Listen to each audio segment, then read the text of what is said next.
WNYC TV presents Barbara Lee Diamonstein and William Macomber made the extraordinary leap from the technical management of foreign affairs — he was with the United States government for 28 years — to the management of America's greatest museum when he became the first full-time salaried president in the 108-year history of the Metropolitan Museum of Art. Very warm welcome to you, William Macomber. Thank you, Barbara Lee. How do you make the switch from government bureaucracy, I guess, to museum autocracy? How did you become first involved with the arts community? Well, I first made that switch with the greatest of pleasure, and I don't think, I think as you go from one bureaucracy to another, I don't find the administrative arrangements in the two institutions all that different. Well, it must be quite a surprise, really, to make the kind of midlife career change that you did. What prompted you to do something of that sort, and what are the results? I was a diplomat all my life, but and although I spent a career at it, I wasn't a career diplomat. I was sort of an unusual, in an unusual situation in that I was a political appointee for about 25 years. And when you served as Undersecretary of State and Assistant Secretary of State and Ambassador to Turkey and Ambassador to Jordan? Yeah, I was first an Assistant Secretary in the 1950s under President Eisenhower, and I should have gone home by the normal rules in 1961, but... And you stayed to serve under 5 presidents? Well, President Kennedy was the only Republican ambassadorial appointee that President Kennedy made in 1961. I'm very proud of that. And I stayed in government, and then I stayed in every administration since then, except the last one. So the first answer to your question is that although I stayed in with all these changes of administration, I was not kept on by President Carter. Now, I knew that was happening, and I don't think that's, I don't have any complaint. I was lucky to stay in government as long as I did. But my wife and I knew that this would happen one day, and we promised ourselves a sabbatical when it happened. And so we went up to our home in Nantucket and took a few months off. And one day I got a call up there asking whether I'd be interrupting your duties there. Yeah, well, my duties there were very volunteer kind of duties. And I got... What did you do? Well, I was working on a book, and I was coaching a football team, which are very different, but it was a wonderful life for a while. But I was called and asked whether I'd be interested in being the executive head of the Metropolitan Museum, and would I be interested in being considered for it. And I must say that was the most surprising call of all the things to be called about. But anyways, of course, I was terribly excited from that moment on, and eventually the job came my way, and it's been a marvelous thing for me, I'll tell you. Most of your work with the government for those more than 28 years was with management, budgets, the Congress, other than your valuable training in diplomacy. Are you finding that useful background for a museum director? Yeah, first of all, in diplomacy, I'm a great believer that diplomatic skills are pretty useful in anything, not just diplomacy. I think in almost anything anybody's in, it's helpful to have that training and experience. And what does diplomacy really mean? Well, beyond tact and... Yeah, I wrote a book about diplomacy once, and I think I gave 12 or... And here is that book, The Angel's Game, a handbook of modern diplomacy. It's almost a Baedeker of, I guess, how to be a good neighbor and get on with your fellows, be it the turf or the territory, be within an institution or a country. Yeah, I think the great trick in diplomacy is to persuade people to move along a course or take decisions that you would like to see taken or moved. And obviously you don't get that done no matter what your authority is, but really by bullying, persuasion, logic, understanding the other fellow's point of view. So it's, I would say, diplomacy has both an objective and techniques to get the objective is on the international scene is to protect the security of your country, try to develop a more peaceful world, and then the techniques for doing that obviously are varied, and I believe you master the profession of diplomacy the way you do of medicine. I mean, there are certain basic skills you have to work on from the time you're a young person. What are some of those skills? Well, I think the first one really is to be an accurate reporter. The first job of a diplomat is to be able to report accurately the views of his own government to the host government, and the views of the host government back to his own government. Now, there are many other jobs, but if he can't do that, he's a menace. I mean, so that being an accurate reporter is terribly important. Well, that sounds like a skill that's transferable. Yeah. And then I think powers of persuasion, powers of objective analysis, those are very fundamental skills, but also modern diplomats have to be administrators, because the embassies have gotten so doggone big, and you have the same problems in an embassy that you have in everything else. You've got a number of people to manage and certain resources to manage, but never enough to do the job, and so you have to decide on priorities. And the trouble with most embassies is they spend put about 80% of their effort on about 20% of their target. And that isn't true just of embassies, that's true of a lot of administrative units. But let's so be diplomats specific have to and get that. diplomats have to be both diplomatic in the old sense, and they also have to, I think modern diplomats have to be managers as well, because senior ones, ambassadors, are really running an administrative unit as well as pursuing the old skills of diplomacy. Well, under the museum's reorganization, which took place along about April of 1978, the administrative structure changed. You became the president of the first president of the museum, in charge of management and finances, while a subordinate director became the head of curatorial and artistic matters, the director of the museum. Just what does that mean? Who makes the final decision on what is exhibited at the Metropolitan? Final decisions made by the director on what's exhibited in the Metropolitan. The director has really the key choice. He makes the key decisions on anything to do on the professional side of the museum. And I think the best analogy, if you can think of a newspaper that has a publisher and an editor, and the publisher stays out of the editorial policy of the newspaper and worries about paying the bills. Except there are some economic choices that influence what does go in and out of that newspaper, and I assume in and out of that museum as well. I don't, obviously, yes, economic choices are involved. And what you really do is you run it as a partnership. But the idea, I mean, you said subordinate. The director is not subordinate on curatorial matters. I look to him, the trustees look to him to make those decisions.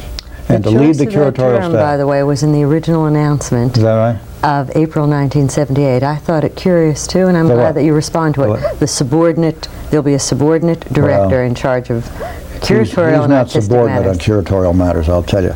No, subordinate director who is in charge of curatorial matters. Well, I'm the chief executive officer, but he's the chief professional officer, and you know, in the end, the museum's greatness is this, you know, a number of years from now, people aren't going to remember the money side of the museum. It's very important day to day, and I struggle with it, but they're going to remember what it was to achieve professionally. You are so a the key fella, no, but this is true, and it's not very well understood. The key fella is the director.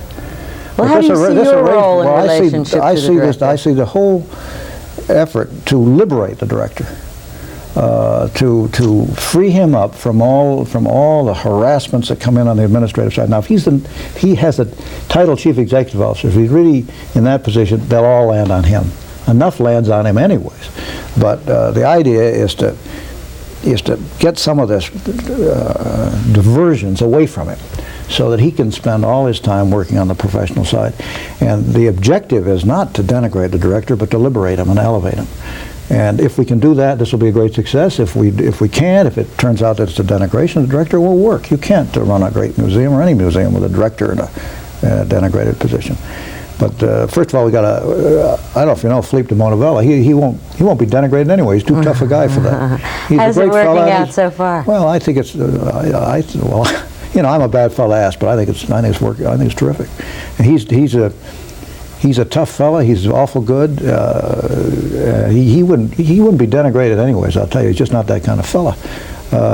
But the desire is to liberate him, turn him loose, and not have him harassed by traffic problems and budget problems and all the administrative problems that surround a great museum. Gosh, we've got a $44 million a year budget over in that museum. I mean, there are all kinds of administrative, bureaucratic, personnel problems that we simply don't want the director to fool with, but we want the director to be running the professional side of it, and he is. Have you had time yet to develop a philosophy of museum management or of museum exhibitions? No. Now again, museum exhibitions, that's something the trustees and I would be very, very dependent on the director's views. That's a professional judgment. I don't want to try. You obviously can't compartmentalize these things. The director and I talk all the time, and we're really partners. You made it quite clear that you're the chief operating officer and he's the chief professional officer. Yeah, I'm the chief executive officer and he's the chief professional officer. And but in a museum, you know, I'm not just being diplomatic. This is the truth. The professional side of this museum is what makes it a great museum, not its money matters. Well, what is this philosophy that you're developing of museum management? Well, you have so many components. How far-flung is the Metropolitan Museum empire? Well, it's big, as I say. It's got this huge budget. It's got a great big capital program. It's got this great exhibition program. But of course, at the heart of it is this fantastic collection. And it gets the collection gets kind of overlooked a little bit with the publicity about Tut or Dresden or Dendur or the new wings that we're doing. These are all marvelous, fantastic things, but the heart of the museum is the collection, the permanent collection. And I think that, you know, one of the toughest decisions that policy decisions the director has to wrestle with is how do you use that collection? There are all kinds of uses for it, and you have to balance out these conflicting demands on the collection. And that's something that he has to struggle with, while I have to struggle with how do you finance a huge operation like this. The traditional ways of financing museums are obviously changing. Their appetites are getting greater. Their level of operation is higher. And so we've got a terrific task to find ways to bring fresh financial support into the museum and keep it going. That's my job. Now, fortunately, Philippe de Montebello, you know, knows what a terrible, tough job that is. And he doesn't come running around with a whole bunch of, you know, he knows these are very difficult things. He doesn't ask for a lot of things that just can't do. And I know that. So therefore, when he does need some money for something or other, we do our best to find it. Douglas Dillon, who is a former diplomat himself, is the chairman of the board of the Metropolitan Museum. At the time of your appointment, he said that your lack of experience in art was a plus factor rather than a minus. What did he mean by that, and would he and you still agree that that was the case? Yeah, I think so. It may take a little explaining, but I think what he meant by it was that we really do want this director to run the professional side of the museum. We really are trying to liberate the professional side of the museum. And I think the fear was that if you get a fellow that had some art background, he might start off feeling, well, you know, I understand this new arrangement. But after a while, he began to poking into the director's business. They want somebody who, just on the record, isn't qualified to do that. Well, on the record, you may not be. But in your personal life, you think of yourself as an interested amateur in art. You've obviously had a lifetime fascination with archaeology that I think it goes back to your student dig days in Maine. But you've also served as ambassador to Jordan and to Turkey, both of them, I guess, two of the world's greatest outdoor art museums. Were you involved archaeologically or artistically or aesthetically during the course of your governmental life? Yes, yeah. They are outdoor archaeological museums. Turkey's rather well known for it, and a lot of its sites are quite famous. Jordan's are less famous, but they're really perfectly wonderful. In fact, my favorite archaeological site in the whole world is a place called Jerash, which is in Jordan. When I was in Jordan, one of the great fringe benefits of the job of being ambassador there was to be on the Rockefeller Palestine Archaeological Museum board, which was then in Jerusalem, still in Jerusalem. And so I was involved in a museum like then, and I went, God, it was, you know, you'd be all week long and diplomatic problems, and suddenly you could close the door on that, go over to Jerusalem and go to into the museum and step into a different world. It's fascinating. And also, what you do on weekends is if you sneak away to archaeological sites in both those countries, that's one of the great, and again, fringe benefits. So yeah, I don't know much about these archaeological sites except I'm a terrific road map. I can direct everybody to almost every site in the Middle East. Really? Because I visited them all. But I really don't know much about them. Jerash is my favorite, really? But do you collect there's some wonderful yourself? ones. Aphrodisias in Turkey, I think, is my favorite in Turkey. It's hard to say what's your favorite in Turkey. Do you collect anything yourself? No, in the archaeological business, it's a good way to go to jail if you start collecting. I came along too late, you know. The countries, all those countries are very sensitive about anything being picked up at at a site or at a dig and being taken away. So no, I don't. I assume you have that same sensitivity in your current post in terms of acquisitions. Yes, we certainly do. Certainly do. What events do you, as a private citizen... And we adhere to the UNESCO convention on this. Can you describe what that UNESCO convention is? Well, in essence, it says you before you buy something that's come on the market, you get in touch with the country of origin and let them know you're about to buy it, and see if they will interpose objection or not. You're obviously That's the essence of it.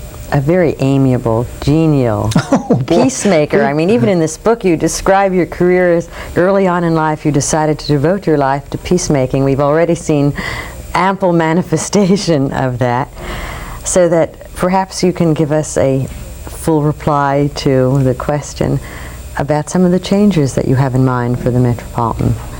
Well, first of all, a lot of people who know me wouldn't really recognize that characterization, particularly when I was young. I was a pretty demanding fella and difficult. I think as you grow older, you get a little bit more sense that you aren't always right on everything, and that's a pretty good thing to learn. Lives evolve. So I hope I'm getting like you say I am, but it's been a long road, and I certainly didn't begin with was a very demanding fella.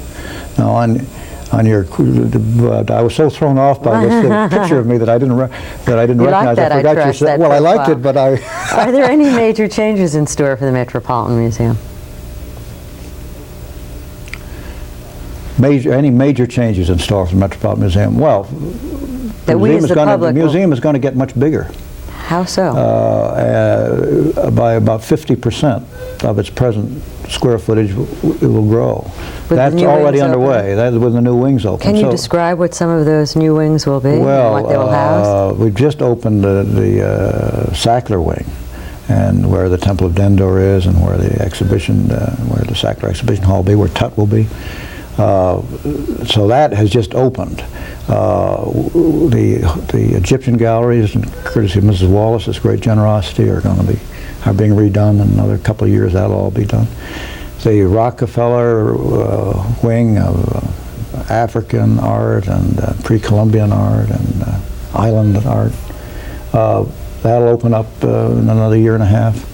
And you've got the Lehman wing. If you go into the museum, you're going to suddenly find whatever direction you head in, you're going to be able to go an awful lot farther and see a lot more beautiful things. And so that's one change. Now that isn't something that the new team has done. This is something that we're really right now finishing the work that Tom Hoving began really very brilliantly. And his mark on that museum is ineradicable. And if people ask you what you're going to do, well, the next year or two, you're going to be finishing up his program of exhibitions and expansion, and we got our hands full doing that. Now down the road, we've got to think about how we use this collection to its best and fullest advantage. We've got to think about finding new ways to finance the museum. Those are tough problems, but I don't look to the museum taking a sudden turn to the right or left. I hope it'll keep going. What are some of the new ways that you'll be raising funds? Well, obviously you're a superb and experienced fundraiser with the Congress. You keep saying, depends which day you look, I suppose, on that. But I do hope. I tell you what, I think museums, you know this business of publications and the reproductions, that's been very criticized. But I think if it's done in good taste and brings beautiful things into people's homes, it's a good thing. And the museums have got to help themselves, and this is a way that they can earn income. But when does a museum become a department store? Well, we don't. That's a line that you can't go over. And yet. And where does that line? It's a judgment call. It's a judgment call. But I think we've not gone over it, and I think it's amazing how much money you can bring into the museum. How much revenue does the bookstore and the reproductions generate for the museum? Well, in the neighborhood of $1 million. It depends how much you count overhead and. The bookstore just $1 million? Well, we're talking about profit. But it's about an $18 million a year. Well, that's what our operation. budget calls for this coming year, gross, and we would hope to make more this year. On our net would be more, 8 to 10%, hopefully, but we don't know, and you never know on that. But the point is, you've got to do it in good taste. But my basic point is that you got to help yourself too. You can't go around with your hand out and ask everybody to help. You've got to do a little of this yourself. So I would hope we could earn more money, but we've also got to find more sources of income, and we've got to try to get a little bit more money out of the sources that we are working on. Well, it's obviously a problem that all institutions are faced with, both performing as well as visual arts. Sure are. You mentioned earlier the Sackler Wing, and it calls to mind the coverage of By the way, I didn't mention the American Wing. That's going to be the most exciting darn thing. I can't wait for that to open, and the new American Wing, and that'll come online too. All this is going to happen in the next 18 months to 2 years, and it's really going to be exciting over there. Perhaps you would, it is exciting now, but perhaps you would clarify for us this current controversy about the Sackler Wing. To whom do those objects belong, and what is the nature? Is the Metropolitan Museum taking in tenants? Well, no, that is a controversial subject, but I myself think the museum is acting very properly, and so is Can you explain Sackler. some of the facts? Well, let me just answer your specific question. The objects, Dr. Sackler has a fantastic collection, and they are on loan in 2 rooms, or one big area, about the size of 2 rooms, in the museum. And there will be an exhibition of those objects in the Far Eastern galleries. They are available for study to museum people. And of course, one day we hope very much that those objects will come to the museum. Now, this kind of arrangement where you loan some space for a potential donor and an exhibitor to put his things is an age-old practice of museums, and it is paid off. It doesn't always work. We may not get that collection, but we hope we will. But over the years, that kind of what precedent at the Met is there for that kind of arrangement? Gosh, Mr. Morgan had his things there for a year. Mr. Lehman did. The Altmans did. Did any of them have a curator in residence? I wouldn't know for sure about that, but they would certainly have people that looked after it. And this is basically the kind of arrangement that you have many other museums have. You're saying it's the necessary road you have to take to lure large collections. You know, it isn't as if, yes, that's right. But let's say, even if you don't get the large collection in the end, you get the use of this thing as for study purposes. There will be an exhibit of these materials. And my goodness, when you think of what the Sackler brothers have done for the Metropolitan Museum, if they never did another thing, the museum and the public are way ahead for this service which is given to them as potential donors. But they've already given an awful lot of money, purchase money, objects, the Sackler Wing. So, boy, if you put a balance sheet, the Metropolitan Museum is way ahead on this particular transaction and this type of transaction, which all museums are almost. You're saying it's business as usual. Well, I'm saying it's a perfectly sound thing where people aren't getting rooked. I think it's in the public interest. Let's talk about another exhibition that you made reference to, and that is that what occurs in mid-December, that mythical boy king arrives as the Metropolitan Museum's, I guess, Christmas gift to the people of the city of New York. I'm referring, of course, to the Treasures of Tutankhamun. In terms of that exhibition, for the last several years around the country, we've heard more talk of crowds and trinkets than we've had of artistic or archaeological treasures. What have you people wrought? Is this at all what you expected? The reaction? I think... What is this Tutamania? I don't know. I can't say what people expected because I was really in Turkey when this was all put together, but it is an extraordinary reaction, and I've heard all kinds of theories on what produces it, and I don't know. What are some of them? Well, there are 2 things, I think. One, certainly it's a beautiful exhibition. The things in it, the objects in it are just knock your eyes out. They're so beautiful. So I think that's part of it. I think the romance of the Boy King. I think a lot of your neighbors have seen it, so you want to see it. I think all this, plus the people are interested in museums in a way that when you and I were kids, they just weren't. I mean, there's just a surge in our direction, and this is an exciting additional inducement. But I don't know why, but what you hope is that people come, and particularly people who haven't been in museums much before and are touched by it and they're moved by it, and come back to see other beautiful things in the museum. How do ordinary men and women who have not been lucky enough to be on Ticketron lines or whatever get to see the Well, that's exhibition? the sad thing. There just isn't, even we're going to have it for 4 months, the museum is going to stay open 7 days a week, many additional hours each day, and yet there isn't going to be anywhere near enough room to get everybody into the museum, into to see Tut that would like to, and it makes you very sad. Have you made special arrangements to Golly. involve a wider public? Can you tell us about some of We've them? done our darndest to be as fair as we could. You start out with not enough spaces for the people who want to come in, and so you know you're going to disappoint people, but you just try to be, I suppose, even in your disappointments and to be as fair to every group as you can. For instance, Ticketron. Why do we do Ticketron? Well, we didn't want long lines in the middle of winter of people standing out in the cold out there. And so we had Ticketron September. Well, a lot of people were critical of that, but I think it's fairer than having lines, people stand out in the middle of winter. That'd be very discriminatory against old people or people who aren't in good health.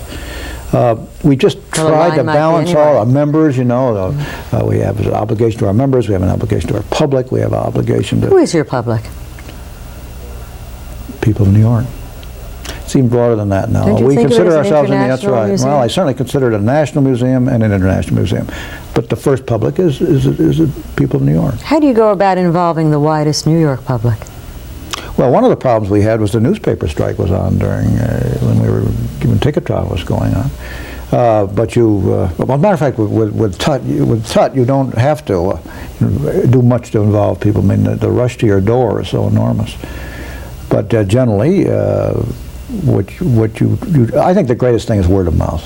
Get people in the museum, have them be moved by what they see, and have it the kind of experience they share with other people, and they come back in, and that's the best way to get people to come. I must tell you that for me, it's the darndest thing to be in diplomacy all your life, where you're dealing with the destructive forces of human beings. Suddenly to walk into this scene where you're surrounded by the results of the creative and constructive forces of human beings is the most exciting change you can imagine.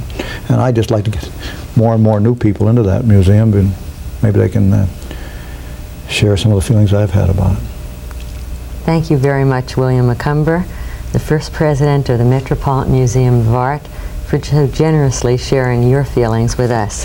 Mr. Macomber is also the author of The Angel's Game, a handbook of modern diplomacy. I suspect it won't be long before you do a handbook of museum management. We'll look forward to that too. It'll be a long I'm Barbara Lee Diamondstein, and thank you, audience, for being with us too.